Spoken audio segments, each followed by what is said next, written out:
Setiap hari selalu ada berita baru tentang pernikahan. Ada yang bahagia, ada yang berakhir sedih, ada juga yang bikin kita bertanya, kenapa hal-hal seperti ini terus terjadi? Dari pesta yang mewah sampai perceraian yang pahit, dari janji sehidup semati sampai perselingkuhan yang viral. Dari rumah tangga yang harmonis sampai kasus KDRT yang memilukan, semuanya ada di sekitar kita saat ini. Kalau kita lihat berita akhir-akhir ini, kadang kita mikir, kok pernikahan yang seharusnya jadi tempat pulang justru sering berujung luka. Hari ini, kita coba balik sebentar ke konsep pernikahan dalam Islam. Sebenarnya, apa sih tujuan Allah menurunkan aturan tentang pernikahan? Dan kenapa konsep itu masih relevan di tengah banyaknya masalah yang kita lihat sekarang? Kalau kita tarik dari pondasinya, pernikahan dalam Islam itu dibangun di atas tujuan yang sangat dalam. Allah memperkenalkan makna sakinah, mawadah, dan warahmah bukan untuk dijadikan slogan, tapi untuk mengingatkan bahwa hubungan dua manusia itu harus membawa kedamaian. Dalam banyaknya kasus sekarang, orang menikah tanpa benar-benar paham apa yang mereka jalani sekarang. Fokusnya ada di pesta, dekorasi, foto prewed, hal-hal pemukaan. Padahal Islam mendorong kita memulai pernikahan dari niat yang bersih, membangun keluarga yang Allah ridhoi. Kalau niat itu jelas, cara menjalani rumah tangga juga akan lebih terarah. Karena pernikahan bukan hanya berdasarkan perasaan, tapi kesadaran. Banyak ayat dan hadis yang mengingatkan bahwa pasangan itu bukan cuma teman hidup, tapi amanah. Itu sebabnya Islam menyusun struktur yang rapih. Akad yang sah, wali, mahar, tanggung jawab nafkah, dan adab dalam berkomunikasi. Semua ini bukan formalitas, tapi perlindungan. Coba lihat masalah yang sering muncul sekarang.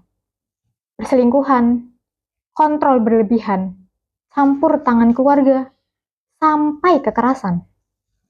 Yang hilang bukan cintanya, tapi adabnya. Islam memberikan pedoman supaya hubungan tetap adil dan manusiawi. Kalau pedoman itu tidak dipakai, rumah tangga jadi tempat uji coba emosi, bukan tempat tumbuhnya kasih.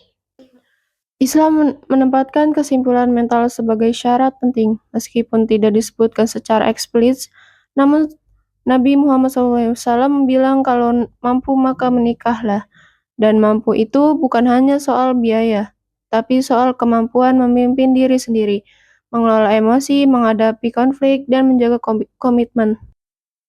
Banyak konflik rumah tangga muncul karena dua orang masuk pernikahan tanpa alat, tidak tahu cara menyelesaikan masalah, tidak punya kontrol emosi, tidak terbiasa berdialog, bukan karena mereka jahat, tapi karena tidak siap.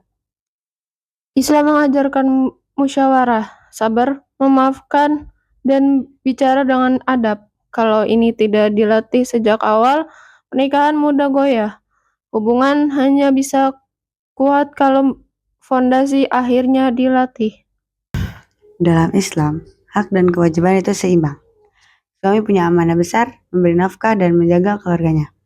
Tapi itu bukan alasan untuk memegang kekuasaan sepihak. Istri punya hak untuk dihargai, didengar, dan diperlakukan layak. Kita sering lihat kasus KDRT atau suami yang menekan istrinya. Padahal Islam sangat tegas melarang kezaliman. Nabi SAW sendiri tidak pernah memukul istri, bahkan mendorong umatnya untuk memperlakukan pasangan dengan penuh kelembutan. Jadi, kalau ada orang yang dalihnya agama, tapi justru menyakiti, itu bukan Islamnya yang salah, tapi perlakuannya yang keliru. Satu hal lagi, pernikahan dalam Islam itu dipandang sebagai kerjasama tim.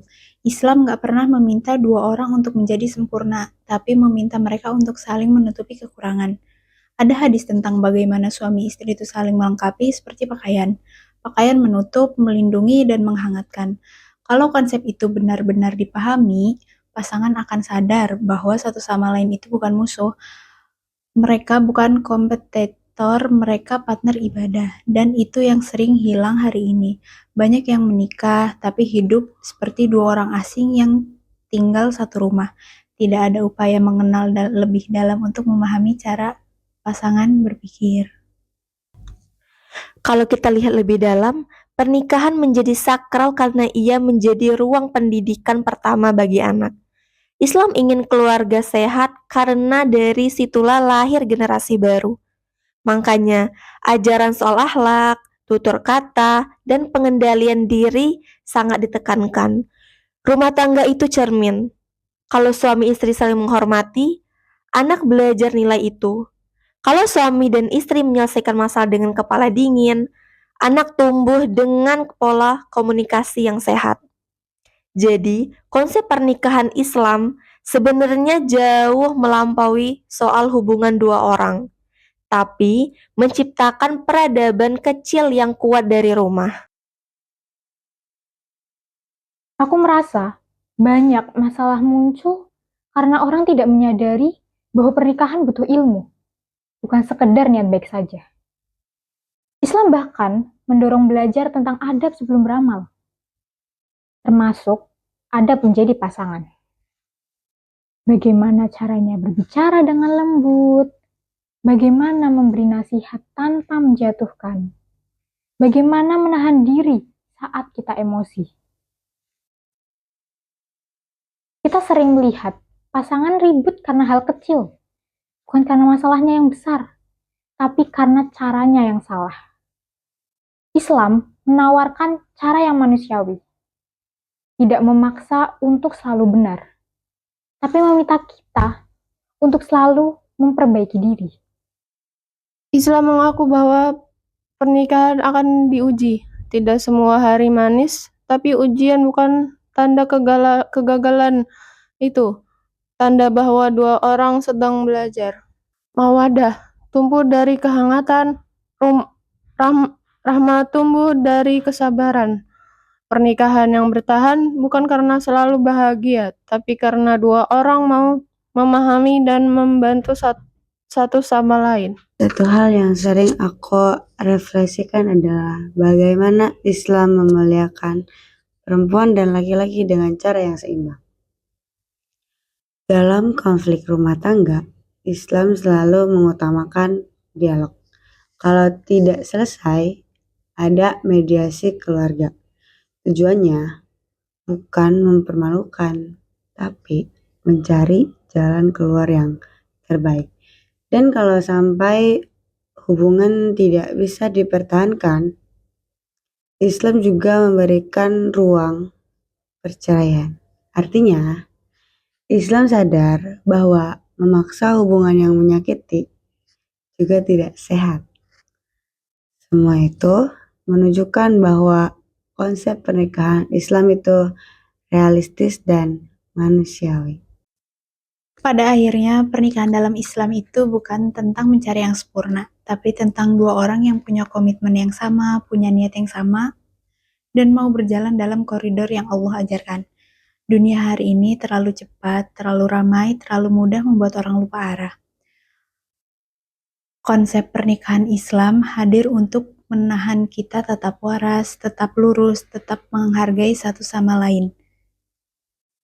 Kalau prinsip itu dipahami sejak awal, banyak luka bisa dihindari, banyak masalah bisa dicegah, dan rumah tangga bisa kembali ke tujuan utamanya, jadi tempat pulang yang aman. Jadi, kalau kita jujur, konsep pernikahan Islam bukan sesuatu yang kuno. Justru semakin dibutuhkan di zaman yang penuh tantangan seperti saat ini. Karena ia mengajarkan keseimbangan, adil, lembut, dan bertanggung jawab. Bukan hubungan yang keras kepala, tapi hubungan yang mau belajar.